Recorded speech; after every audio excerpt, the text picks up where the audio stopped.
Amity? Stay away from my loot! My loot!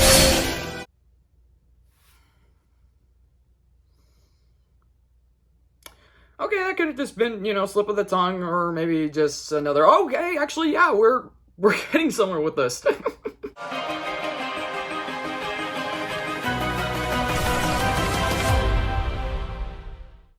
How is everyone doing today, guys? My name's T-Codes, and before we get into today's video, I would quickly want to say two things. One, I hope everyone has had or is having a great Juneteenth of Pride Month, and just hopefully everyone's been having a good day overall. And second, I want to say thank you for 1,000 subscribers.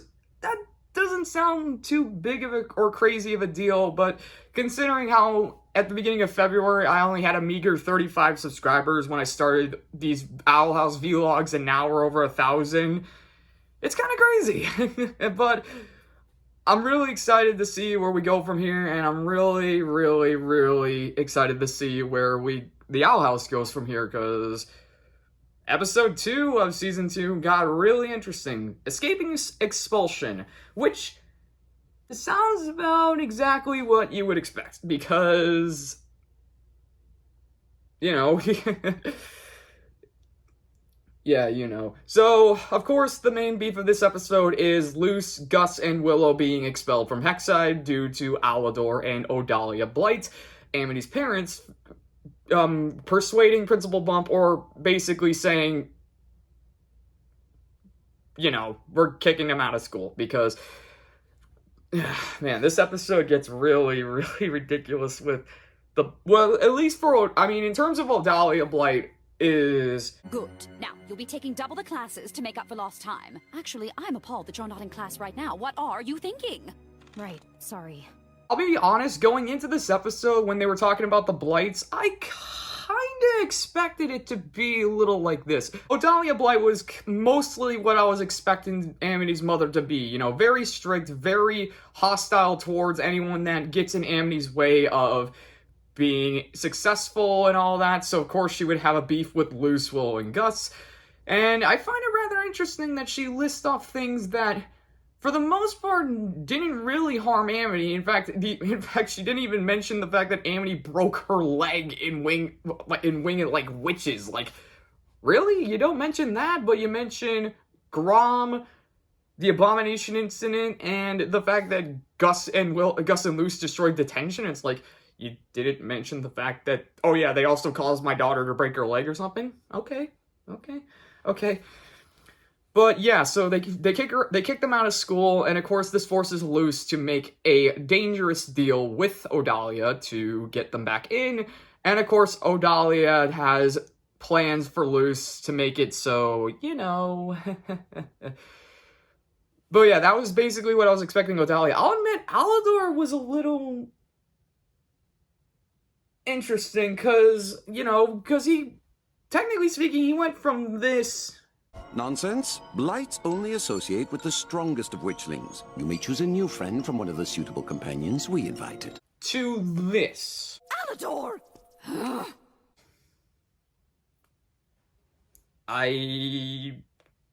Okay. I mean, he was a little funny, but I mean, for all we know, that's just part of his character, and he's still a strict father. I mean, he does slip up on this line. These three are bad influences and must be executed. I mean expelled. What? That's rather interesting, but yeah, so that's pretty much the main plot of the episode. The side plot of the episode is Ida and Lilith learning their glyphs, and I find it rather interesting how Ida, because she wants to get back to using magic really fast, just rushes everything, and she tries her experiment. Yeah, pretty much experimental glyphs and all of that, while Lilith is going through the basics and just mastering it. Pretty much their entire comeuppance can be summed up in this one scene.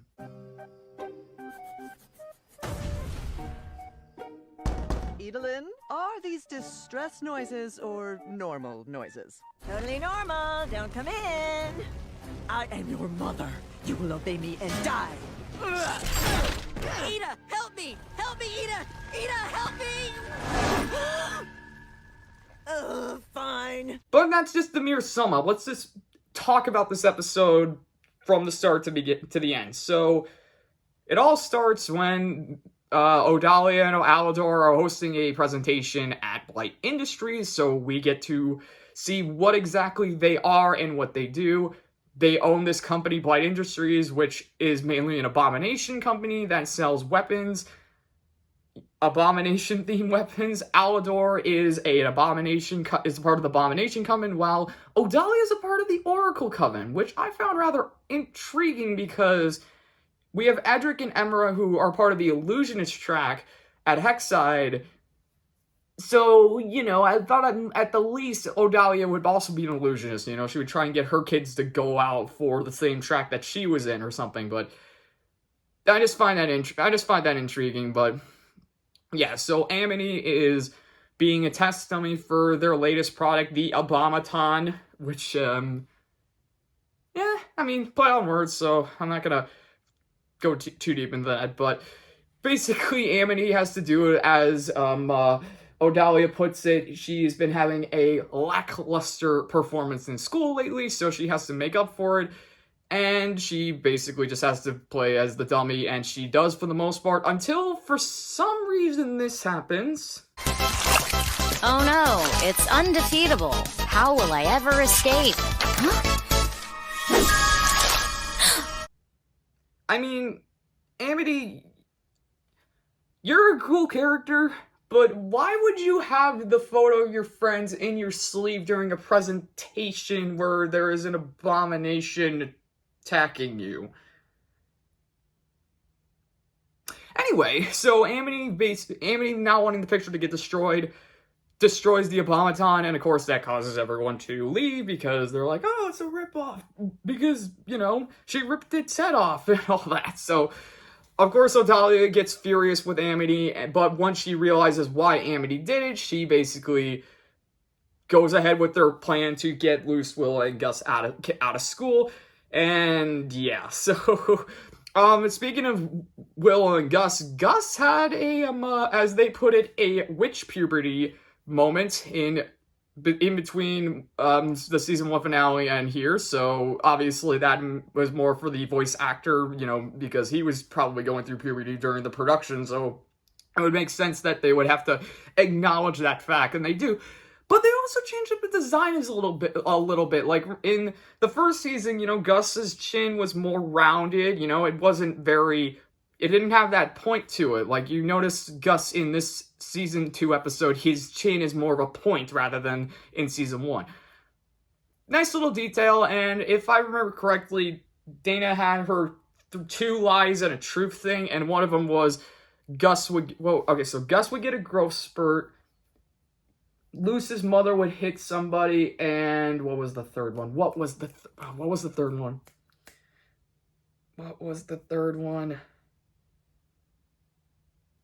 Can you for those who remember that 2 lies and a truth thing that Dana said, can you tell me what the third one was? Because right now we have 1 truth, which Gus had a growth spurt, so we'll see where else we go from here, because I have a feeling Luce's mother might hit someone.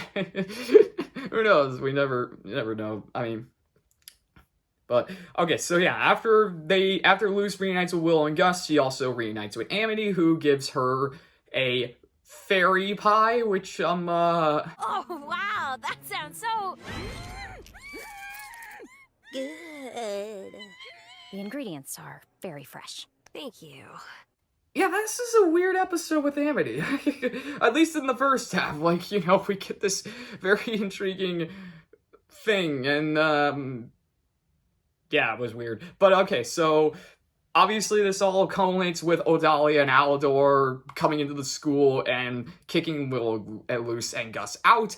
But of course, Amity can't do anything because, you know, she's afraid of her mother, and which I kind of did like how Luce acknowledged that too. You know, she's like, I get it, you're afraid of her, because we knew Luce's greatest fear was in Enchanting Gromfrite was facing her mother, but that was more in terms of just the fact that she lied to her about going to camp and that she was actually in the bowling aisles. Here it's, you know, Amity being afraid of her mother because, well, her mother is...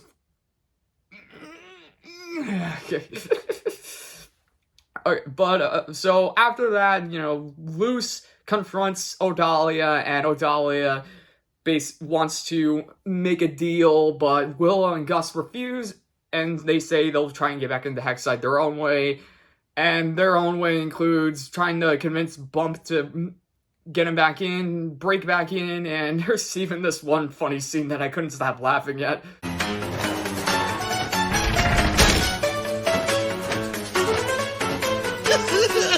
Life is just so dull without them! And also, this leads to Willow and Gus's parents, calling them and finding out that they got expelled, and this also leads to a little funny bit. Oh no. Willow Park, did you get expelled? This is Perry Porter with breaking news. In light of recent events, Augustus Porter will be grounded for no less than a year. Just one? Willow's grounded for 3 at least. No! Hey, man! That's honestly my worst nightmare. Just something comes down from the sky, grabs me, and just takes me up high into the sky just to possibly drop me to my death. Terrifying! So, of course, Luce is running out of options, so she bumps into Amity again and tries to get Amity to help her get Willow and Gus back into school, but of course Amity, still being afraid of her mother, refuses. Although this bit is interesting. Willow and Gus don't deserve this. So, will you help me, please? I can't. I have to go. So Amity denied that proposal. Yeah, I said it. Deal with it. So Luce basically does it on her own. She goes to the Blight manor, which is a very intriguing design. I mean, it's very Abomination theme. You know, they have Abomination Butler, who brings Luce to the basement where Alador is working on his new Abomination mech, or Abomaton, I should say, while Odalia is just sitting off to the side and watching. And so the deal that they make is that Luce is the test dummy for their presentation, and she'll be let back into Hexside with Willow and Gus if, you know, that she makes it through all of the products and they make a profit. But just knowing Odalia throughout this episode, it's not gonna be as simple as that. And of course, Luce takes one heck of a beating in this episode. Like, she gets... Like, we don't see the entirety of the presentation, but we do see quite a showcase of the Abomination mechs. And just seeing the display that they have at the beginning is very, very terrifying, because you have, like, Abomination axes, you have Abomination grenades, Abomination RPGs, you have Abomination holding an Abomination minigun. It's, like, rather interesting, you know? Like, you got your own private army here, and as we find out by the end of the episode, there's others that I know that as well, but, you know, for now, this is what Luce has to be doing, and of course, Amity figures it out, and she gets Willow and Gus to go with her to the Blight Industries to try to break in, but I love how they're trying to come up with plans, and they're just arguing with each other, but then Emra and Edric come back, and they give them just these cloaks to waltz right into the front door, as they put it, and I like how, you know, Amity's a little surprised that Em and Edric are helping her, but, I mean, come on, you're siblings, you know? You may not always get along, but sometimes you'll have each other's backs. In this case, also a Hex Me sign on the back. But, yeah, I just love Emra and Edric. I really hope we get to see more of them. But, yeah, so they break in, and of course, the final product that's being presented is the Abomaton 2.0, and I love how the second it pops up, Amity's like, I gotta go, I gotta help Luce. She just knows exactly what's gonna happen. And yeah, Luce at first is like, okay, you were having fun. But then, of course, Odalia's just like... Didn't you hear me? It won't rest until its enemy is completely eliminated. So Luce, for the most part, tries to just stay alive. She can't even really battle the mech. Like, she does get a solid blow in it when she whips around with her vine and shoots her fire glyph at it. But, it causes an explosion, and then she comes down, and that's when Amity comes in, and we get the whole... Stay away from my loot! Luce, Are you okay?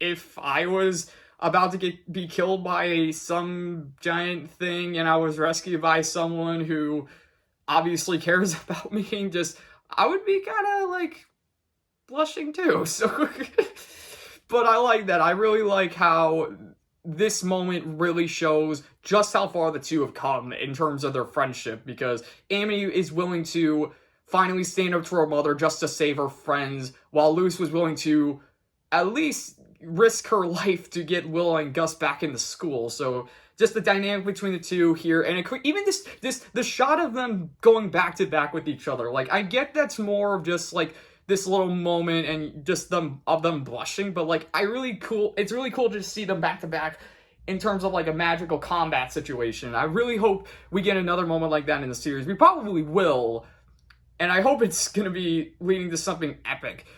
But of course, Amity in this situation is able to get her mother to let loose Willow and Gus back into Hexside, or else Amity, with this very impressive feat when she is able to hold back this gigantic automaton mech, and she's even threatening to rip it apart bit by bit, but even Luce is like, wait, can you actually do that?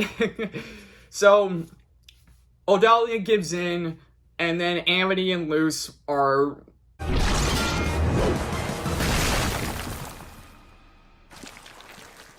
Disney. We love the child murder. Or at least scar children for life. It's one of the two.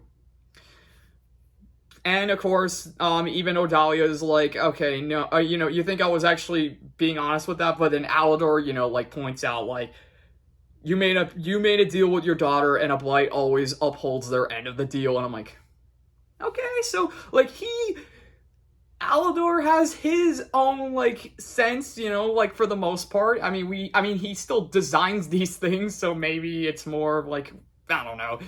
It's kind of interesting to see Alador like this, like, he's just chasing butterflies half the time. He's more curious, or he's just bored, and I'm like, alright, he obviously just wants out of all of this, or something. But, all the while, all the while, Ida and Lilith back at the Owl House, Ida trying to go too far into the glyph combo idea. Like, she tries instead of connecting the glyphs, she tries to stack them on top of each other. Like, she created that, like this big ice statue of Bowser's shell that's slowly expanding.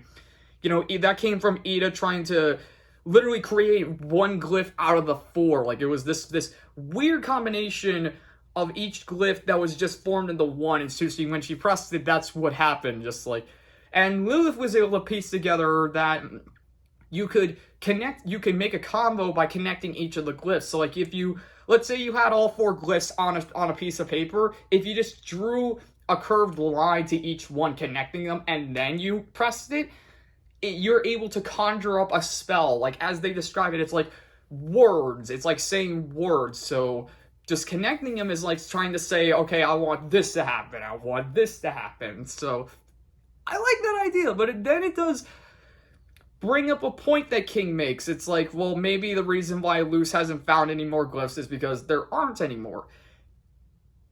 And I'm kind of mixed on that. On one hand, I understand why that would be in terms of the show right now, because, with the third season only being 3 44-minute episodes, I would understand why they would be like, okay, we can't focus too much on the glyph, on finding more glyphs. We only have these 4 to work with, so let's just do as much as we can with these 4 and see where that takes us. But at the same time, it is kind of a bummer, because I was hoping we would get like more glyphs. We'd see just what kind of other spells, what other ways we could discover a glyph. Like, it would be so cool to have like maybe like a wind spell, like a wind spell, or like a teleportation, or even like making like a shield spell, like those barrier spells that they make. What if there was like one that you can just craft, and maybe Luce can make like a bracelet, and like she can just like press it and just hold like a shield like this? That would be cool, right? But I'm thinking too crazy about it. I understand why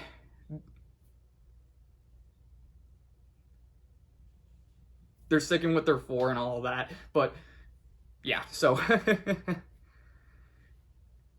and then the whole thing ends with the Golden Guard coming in at the end with the Blights and saying that he'll buy, or the Emperor, I should say, will buy all the Abomination products that were on display for the day, and he even points out how, like, the Emperor doesn't like it when someone is building a private army, and I'm like,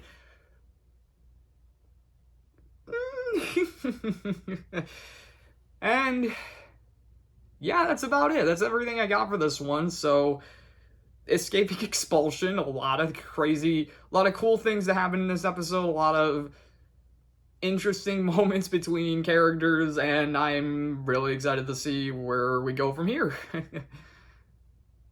But I'm glad, well, I mean, Dana said she was gonna try and get Amity to happen as fast as possible, so I'm glad that in this episode we at least get the spark between Luce and Amity on both sides, you know, like, we already had Amity crushing on Luce, so it seems like Luce could be crushing on Amity after this episode.